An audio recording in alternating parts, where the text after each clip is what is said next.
माननीय अध्यक्ष महोदय, ये बहुत ही गंभीर विषय है और जिस युग में हम जी रहे हैं, जहां पूरे प्रदेश, देश और विश्व में सौर ऊर्जा की बात हो रही है, रिन्यूएबल एनर्जी की बात हो रही है और पूरे विश्व में कोयला के माध्यम से ऊर्जा के स्रोत कम करने का प्रयास किया जा रहा है, हम बड़े धन्य हैं कि आज मध्य प्रदेश सरकार उल्टा कदम उठा रही है और एक नहीं 3 बड़े कोयले के खदानें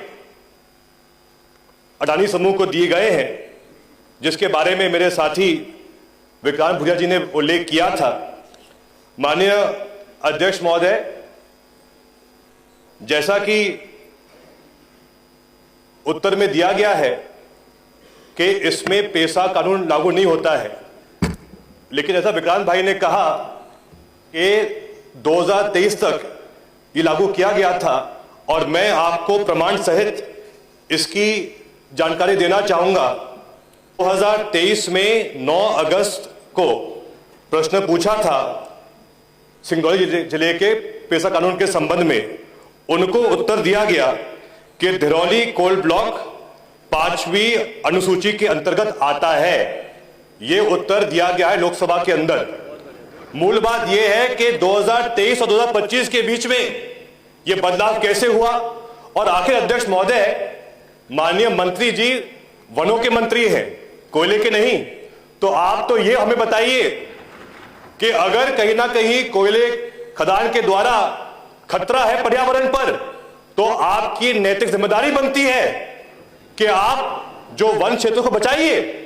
ये प्राकृतिक वन है, कहीं सिंगरौली से 500 किलोमीटर दूर ऐसे जाकर प्रश्न पे आइए। एक मेरा पॉइंट यह है कि जब 2023 में लोकसभा में स्वीकारा गया है कि धिरौली कोल ब्लॉक 5वीं अनुसूची में आता है, वहां पेशा कानून लागू होना चाहिए है, तो क्या इस पर पुनर्विचार किया जाएगा मंत्री महोदय? ये पहला प्रश्न है। दूसरा प्रश्न अध्यक्ष महोदय, मंत्री जी ने उत्तर में कहा है मुझे कि वन संरक्षण अधिनियम 1980 का पालन किया गया है।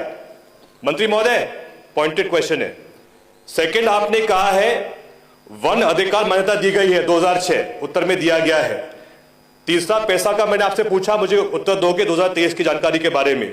मेरे 2 और नियम हैं जिनका उल्लंघन किया गया है या नहीं किया गया है, आप मुझे बताइए। वन्य जीव संरक्षण अधिनियम 1972, क्योंकि इसी जंगल के पूरे क्षेत्रफल में हाथी, गलियारा और तेंदुओं का आवास भी रहता है, तो क्या इस नियम का पालन किया गया? सेकंड, पर्यावरण संरक्षण अधिनियम सन 1986, संपूर्ण सिंगरौली के संचयी प्रभाव का आकलन हुआ है नहीं हुआ है? कृपया मुझे इसकी जानकारी भी चाहिए है। और साथ में, जैसा मैंने पहले आपसे कहा कि जब 2023 में लोकसभा में स्वीकारा गया है कि पूरा धिरौली ब्लॉक आया है पेशा में, तो क्या इस पर विचार किया जाएगा? अध्यक्ष महोदय, धन्यवाद। माननीय मंत्री जी। माननीय अध्यक्ष महोदय जी, जिस प्रकार से हमारे सदस्य कह रहे थे कि आप, पहले तो धन्यवाद आपका कि आपने हमें याद दिला दिया कि हम वन मंत्री हैं, कोयला मंत्री नहीं है। ये हमें भी ध्यान है कि हम वन ही मंत्री हैं, क्योंकि ये कोयला का जो आवंटन है वो हमारे वन क्षेत्र में है, इसलिए हम वन मंत्री के नाते आपको जवाब दे रहे हैं। निश्चित रूप से जो हमारा पैसा एक्ट वाली आपने जो बात की है, तो निश्चित रूप से आप भी जानते हैं कि जहाँ जो क्षेत्र होता है 50% ट्राइबल क्षेत्र होता है, उससे ज़्यादा होता है, वो पैसा एक्ट के कानून में आता है। और हमारे पास पूरे प्रक्रिया है, नियम है।